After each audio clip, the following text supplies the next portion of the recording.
Christmas season? Do you love the movies that Hollywood has offered us over the span of its existence? The ones that fill your heart with joy, the ones that test your tear ducts as you watch the characters overcome the obstacles laid out before them? The character development they go through during the duration of the film that helps them realize the true meaning of the holiday? The song and dance numbers that have become a part of holiday tradition? Or have you ever thought there was just something missing in these movies, such as nightclubs, deception, and murder? Well, do I have the movie for you this Christmas season?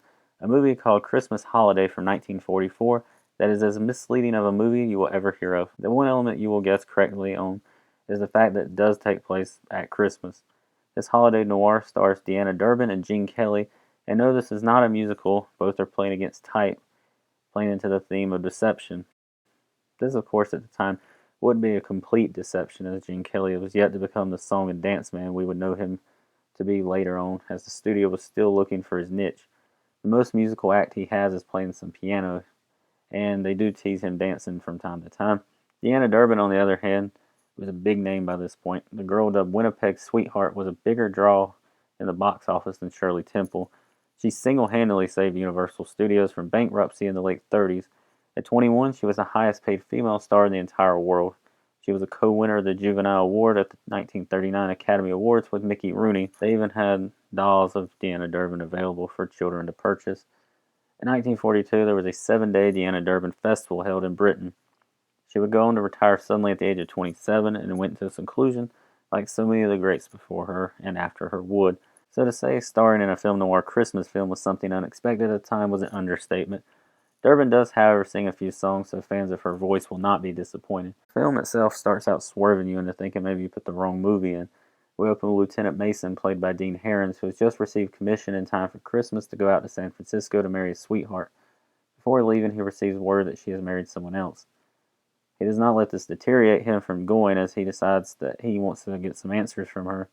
Even though his army pal tries to persuade him to come to Lake Placid instead, he goes towards the Golden Gate City anyway. We cut to him in a plane, which is forced to make an emergency landing as the weather is getting too rough. They settle in a hotel where a reporter named Simon meets Lieutenant Mason and says he might can find him a way to San Fran after all.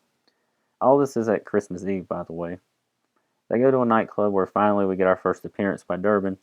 Simon's friend, the establishment's owner, Valerie, reveals she can do nothing to help the young lieutenant out. During this is when Lieutenant Mason and Durbin start talking, and Valerie insists that Mason take Durbin to Mass. They go to Mass, where Durbin is overwhelmed by the proceedings. Afterwards, Lieutenant Mason takes her to get a bite, where we start to get some of her backstory, revealing her real name to be Abigail, which I do give the movie credit for and how they tell her backstory in a very Pulp Fiction, non-linear way. This is where Gene Kelly finally enters the film, as he is the convicted murderer husband of Durbin's character. The flashback starts with the night Kelly performed said murder, as he gets home late.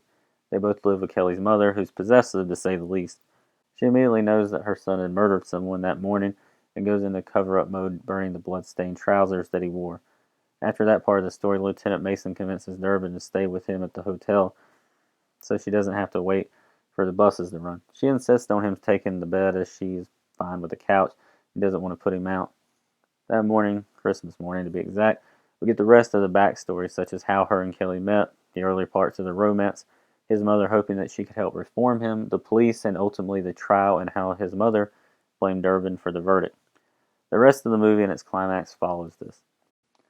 I recommend this movie mostly for the fact that you get to see two stars playing against type.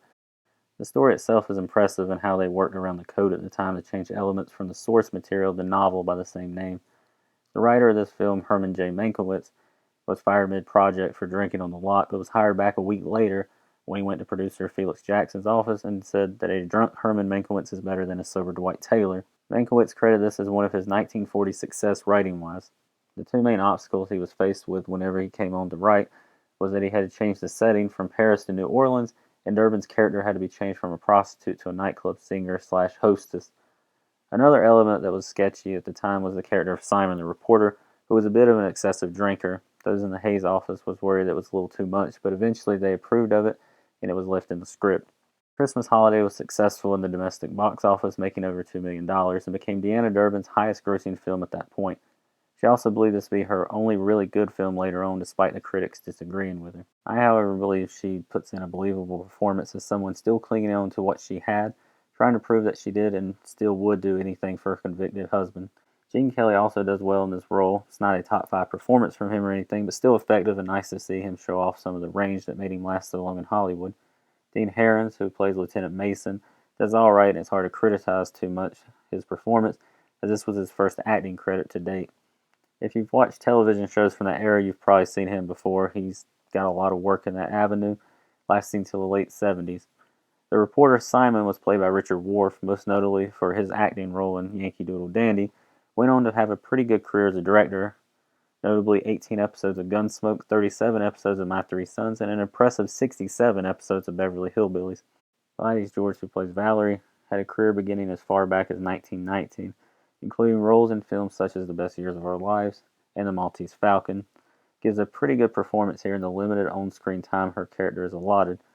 And last but not least, Gail Sondergaard, who plays Kelly's mother, gives a performance of a controlling mom that would make Hitchcock proud. Was born the year before the turn of the century in 1899, started acting in film in 1936 and ending in 1982, with noticeable performances in many, but just to name a few: The Cat and the Canary, The Mark of Zara, Juarez, and another Betty Davis vehicle, The Letter.